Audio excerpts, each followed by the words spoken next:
কোচবিহারের দিনহাটায় ভারতীয় জনতা পার্টিতে বড় ভাঙন। এখনো পর্যন্ত এই খবরই অবশ্যই গুরুত্বপূর্ণ, কারণ উত্তরবঙ্গ বরাবরই ভারতীয় জনতা পার্টি আমরা দেখতে পাচ্ছি সাম্প্রতিক গতিতে তারা ভালো ফল করেছে। বেশ কয়েকটি আসন রয়েছে সেখানে তাদের, এবং এবারও লোকসভা নির্বাচনের আগে দিনহাটায় বিজেপিতে ভাঙন অবশ্যই বিজেপির স্থানীয় নেতৃত্বকে চিন্তায় রাখবে। আজকেই তৃণমূল কংগ্রেসে যোগ দিয়েছেন নিশীথ প্রামাণিকের দুই দাদা। রাজ্যের মন্ত্রী উদয়ন গুহর হাত ধরেই তারা তৃণমূল কংগ্রেসে যোগদান করেছেন বলে খবর। আপনারা সেই ছবি এই মুহূর্তে দেখতে পাচ্ছেন কলকাতা টিভির পর্দায়।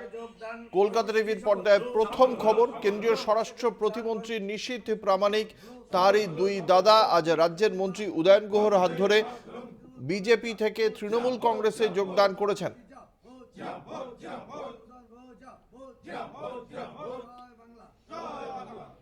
আমাদের সঙ্গে রয়েছেন আমাদের প্রতিনিধি রবিউল হোসেন। রবিউল, ঠিক কি কারণে তৃণমূল কংগ্রেসে যোগদান, কি বলছেন কেন্দ্রীয় স্বরাষ্ট্র প্রতিমন্ত্রীর দুই ভাই?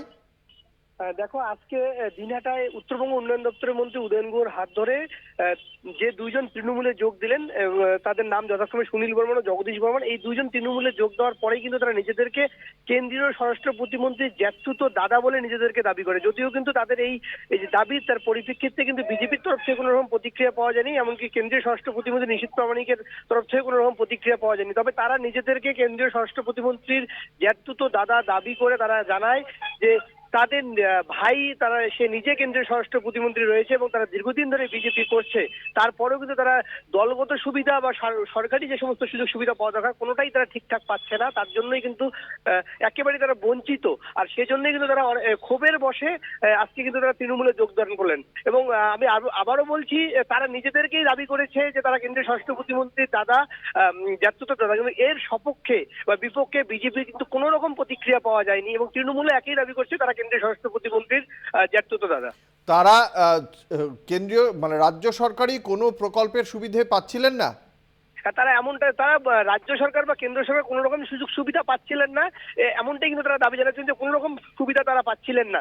এবং তার জন্য কিন্তু তারা অনেকটাই বিক্ষুব্ধ। এবং অপরদিকে যেহেতু তাদের ভাই কেন্দ্রীয় স্বরাষ্ট্র প্রতিমন্ত্রী রয়েছে, তাই যতটা সুযোগ সুবিধা পাওয়া দরকার তারা কিন্তু কোনোটাই এরকম পাচ্ছিলেন না। তার জন্যই তারা অনেকটাই বিক্ষুব্ধ ছিলেন এবং সেজন্যই আজকে উত্তরবঙ্গ উন্নয়ন দপ্তরের জেলা তৃণমূল নেতৃত্ব কি বলছে? শুধুমাত্র বিজেপি হওয়ার কারণে দুই ব্যক্তি তারা রাজ্যের কোনো প্রকল্পের সুবিধে পাচ্ছিলেন না, কেন? একদমই না। তৃণমূল নেতৃত্ব কিন্তু এই কথাটিকে কোনো রকম না, তারা আমল দিতে নারাজ। তারা জানিয়েছিলেন যে রাজ্য সরকারের যে প্রকল্পগুলো রয়েছে সেগুলোর যথেষ্ট রকম সুযোগ সুবিধা তারা পাচ্ছে।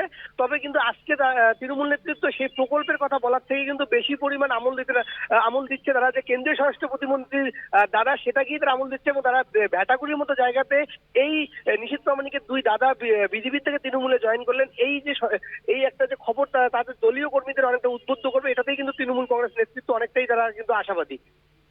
ধন্যবাদ। আমাদের সঙ্গে ছিলেন আমাদের প্রতিনিধি রবিউল হোসেন।